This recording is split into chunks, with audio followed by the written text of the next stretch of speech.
নমস্কার বন্ধুরা, কেমন আছো সবাই? আমার ব্লগে তোমাদের সবাইকে স্বাগত জানিয়ে আজকের ব্লগটা শুরু করছি।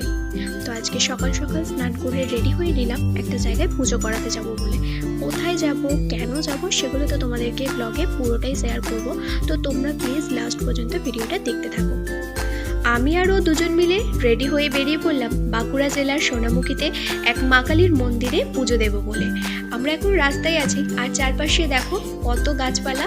বাঁকুড়া মানে তো শালমহুয়ার বন, রাঙামাটির দেশ, একটা সুন্দর পরিবেশ। তো আজকে আমাদের জীবনের একটা সুন্দর দিন, স্পেশাল দিন। তো সেই দিনটা যাতে আরও স্পেশাল হয়ে থাকে, সেজন্যই আমরা চলে এলাম এই রাঙামাটির দেশে। এই রাঙামাটি শালমহুয়ার বন নিয়ে অনেক গান, অনেক কবিতা আছে। চারপাশে লাল মাটি আর শালমহুয়ার বন।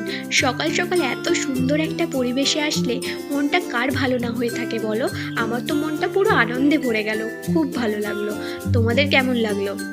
আর সামনেই না আছে রেলওয়ে স্টেশন। এখন ট্রেন নেই, এখন রাস্তা ফাঁকাই আছে। রেলওয়ে স্টেশনটা পেরিয়ে এসে দেখছি একদম চারপাশটা ফাঁকা, জঙ্গল বলে মনে হচ্ছে না। গাছপালাগুলো কেটে দিয়েছে, ফাঁকা করে দিয়েছে। এই জন্য প্রায়ই শুনি বনের বন্য প্রাণীরা বাইরে বেরিয়ে আসছে। আমার তো আবার ভয় লাগছিল যে এখন আবার হাতি না বেরিয়ে পড়ে। তো যাই হোক, আমরা চলে এসেছি বনের রাস্তা পেরিয়ে মা কালীর মন্দিরে পুজো দিতে। তো মন্দিরে এসেই দেখলাম ঠাকুরমশাই বসে আছেন। তারপর মা কালীর পুজোটা করিয়ে নিলাম, মাকে প্রণাম করলাম। একটা আলাদাই শান্তি অনুভব হলো। আর জানো তো, এই মন্দিরে আমাদের একটা সুন্দর স্মৃতি জড়িয়ে আছে। মন্দিরটা দেখো কত সুন্দর, তাই না? তো আমরা মন্দিরের মায়ের পুজো দিয়ে বেরিয়ে পড়লাম বাড়ি ফেরার পথে। তো আমাকে বাড়ি ফেরার পথে বললো এখানে একটা সুন্দর জায়গা আছে, আর আমরা দুজন এখন সেই জায়গাতেই যাচ্ছি জায়গাটা দেখতে। বন্ধুরা, আজকে না আমরা একটা সুন্দর জায়গায় এসেছি, একটা ব্রিজে। তো তোমাদেরকে দেখাচ্ছি, দেখো ব্রিজটা। এই দেখো এই ব্রিজটা।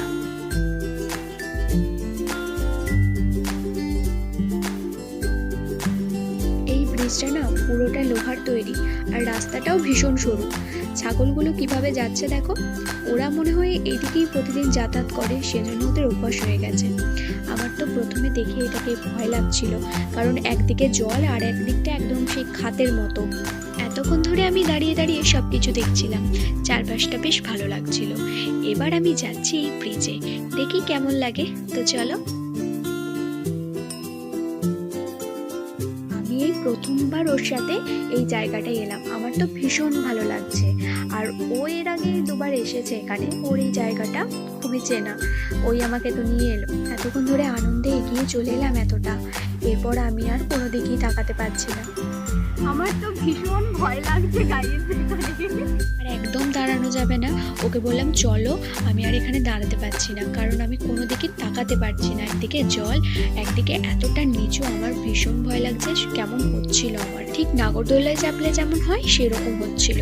তো আমরা এখন পাড়ের দিকে যাচ্ছি, আর চারিদিকটা না খুব সুন্দর, আমার তো ভীষণ ভালো লেগেছে। ব্রিজটা থেকে নেমে চলে এলাম একটু এই সাইডে ফটোশ্যুট করব বলে। তো দাঁড়িয়ে কিছু ফটোশ্যুট করলাম আর চারিদিকটা দেখছিলাম। তো এই সময় আমাকে জিজ্ঞেস করছে জায়গাটা কেমন লাগলো। জল ঘাটতে পারলে আরেকটু ভালো হতো। ওনা আমাকে কিছুক্ষণ আগে বললো যে এই ব্রিজের নিচে যে জলের স্রোতটা যাচ্ছে এখানে নাকি নামা যায়, কিন্তু তার জন্য একদম ওই পাড়ে যেতে হবে, তারপর ওই দিক থেকে নাকি নামা যাবে জলে, আর এদিক থেকে যাওয়া যাবে না, প্রচুর শ্যাওলা আছে। দেখো এখানে একটা নাম লেখা আছে বনপাড়ুই।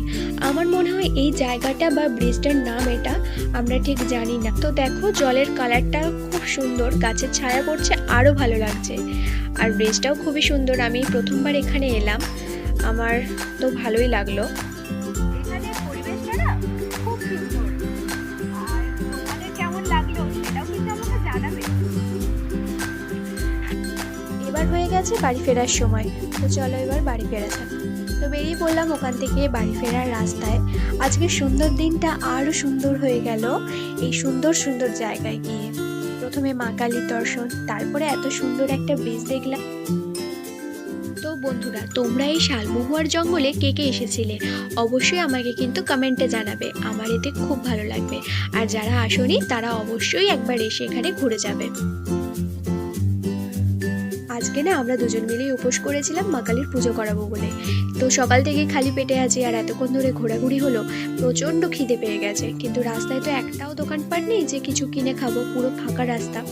তো কিছুটা রাস্তা আসার পরে একটা মিষ্টির দোকান দেখে দাঁড়ালাম, কিন্তু খালি পেটে মিষ্টি খেলে আবার প্রবলেম হয়ে যাবে আর ইচ্ছাও করছিল না, তাই দুজনে 2 প্লেট কচুরি আর 2টো দই নিয়ে নিলাম। কচুরিটাও আবার বেশি ভালো বানায়নি, কি করবো, খিদে পেয়েছিল তাই খেতেই হলো। তারপর ওখান থেকে খাওয়া দাওয়া করে আবার বেরিয়ে পড়লাম বাড়ি ফেরার পথে। সকালটা তো দারুণ কাটলো, এখনো সারাটা দিন বাকি আছে। তো সারা দিনের সব কিছু আমি তোমাদের সঙ্গে শেয়ার করব এর পরের পার্টে। তো তোমরা চ্যানেলটাকে সাবস্ক্রাইব করে পাশে থেকো। মা কালীর পুজো করিয়ে বাড়ি চলে এলাম, আর ঘোরাঘুরি তো ভালোই হলো। এখন মা রান্নাঘরে আছে, রান্নাঘরে কি করছে মা, চলো গিয়ে দেখি।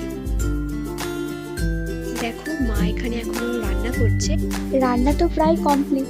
তো আজকে দুপুরের মেনুতে আছে সিম্পল ফুলকপি আলু মাছের ঝোল আর পালং শাকের তরকারি।